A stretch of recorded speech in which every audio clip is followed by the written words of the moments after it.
Hi friends, എല്ലാ കൂട്ടുകാർക്കും ഒരിക്കൽ കൂടി എൻ്റെ ചാനലിലേക്ക് സ്വാഗതം.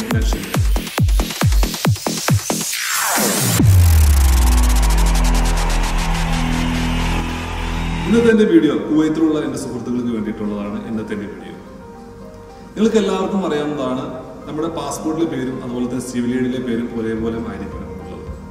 അല്ല എന്നുണ്ടെങ്കിൽ ചിലപ്പോൾ നമ്മുടെ നാട്ടിലേക്കുള്ള യാത്ര വരെ എയർപോർട്ടിൽ തടസ്സപ്പെടാൻ ചാൻസ് ഉണ്ട്. അപ്പോൾ പുതിയതായിട്ട് വിസ അടിച്ചിരിക്കുന്ന ആളുകൾ, അതുപോലെ തന്നെ സിവിൽ ഐഡിയിൽ പേര് ചെയ്തിരിക്കുന്ന ആളുകൾ, ഇവരുടെ പേരുകൾ കറക്റ്റായിട്ടാണ് വന്നിരിക്കുന്നത് എന്ന് ചെക്ക് ചെയ്യാനായിട്ടുള്ള ഒരു സംവിധാനത്തെ കുറിച്ചിട്ടാണ് ഞാൻ നിങ്ങളോട് ഇന്ന് ഷെയർ ചെയ്യുന്നത്. അപ്പോൾ നിങ്ങൾ എൻ്റെ ചാനൽ സബ്സ്ക്രൈബ് ചെയ്തിട്ടില്ലെന്നുണ്ടെങ്കിൽ എൻ്റെ ചാനൽ സബ്സ്ക്രൈബ് ചെയ്യുക. ഈ വീഡിയോയുടെ തൊട്ട് താഴെ സബ്സ്ക്രൈബ് എന്ന് പറഞ്ഞ ഒരു ചുമന്ന ബട്ടൺ കാണാം, അത് പ്രസ് ചെയ്യുക. തൊട്ടടുത്തുള്ള ബെല്ലൈക്കൺ എനേബിൾ ചെയ്യുക. എൻ്റെ അടുത്ത വീഡിയോസുകൾ ഇതുപോലെ നിങ്ങൾക്ക് നോട്ടിഫിക്കേഷനായി ലഭിക്കുന്നതാണ്. അപ്പോൾ വിസ റിന്യൂ ചെയ്ത ആളുകൾ, അതുപോലെ തന്നെ സിവിൽ ഐഡിയിൽ പേര് കറക്റ്റ് ചെയ്ത ആളുകൾക്ക് എങ്ങനെയാണ് അവരുടെ പേരുകൾ കറക്റ്റായിട്ടാണ് വന്നിരിക്കുന്നതെന്ന് ചെക്ക് ചെയ്യാനായിട്ടുള്ള ഒരു ഓൺലൈൻ സിസ്റ്റം, പാസിയുടെ തന്നെ e-Envelop എന്ന് പറയുന്ന ഒരു ഓൺലൈൻ സിസ്റ്റം ഉണ്ട്.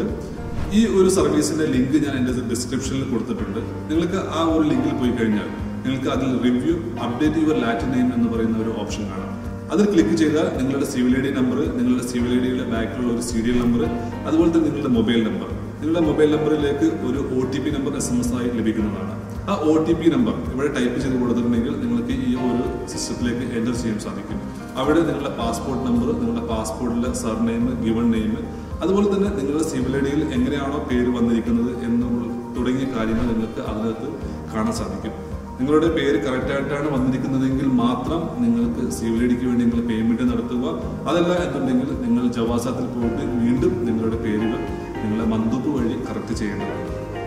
ധാരാളം ആളുകൾക്ക് അവരുടെ സിവിൽ ഐ ഡിയിലെ പേര് കറക്റ്റ് ചെയ്തതിനു ശേഷം വീണ്ടും റോങ് ആയിട്ട് വന്നിട്ടുണ്ട്. അപ്പോൾ നിങ്ങൾക്ക് ഈ ഒരു സിസ്റ്റം വഴി നിങ്ങളുടെ പേര് കറക്റ്റായിട്ടാണ് വന്നിരിക്കുന്നതെന്ന് കൺഫേം ചെയ്തതിനു ശേഷം മാത്രം നിങ്ങൾക്ക് സിവിൽ ഐ ഡിക്ക് അപ്ലൈ ചെയ്യാൻ സാധിക്കും.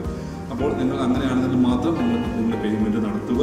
അപ്പോൾ ഈ ഒരു ചെറിയ ഇൻഫർമേഷൻ നിങ്ങൾക്ക് ഉപകാരപ്പെട്ടു എന്നുണ്ടെങ്കിൽ നിങ്ങൾക്ക് തീർച്ചയായിട്ടും നിങ്ങളുടെ കൂട്ടുകാരിലേക്ക് എത്തിക്കുക. എൻ്റെ ചാനൽ സബ്സ്ക്രൈബ് ചെയ്യുക. വീണ്ടും ഇതുപോലുള്ള നല്ല നല്ല ഇൻഫർമേഷനുമായിട്ടാണ് ഞാൻ വീണ്ടും വരുന്നതാണ്. അതുവരെ ഗുഡ് ബൈ.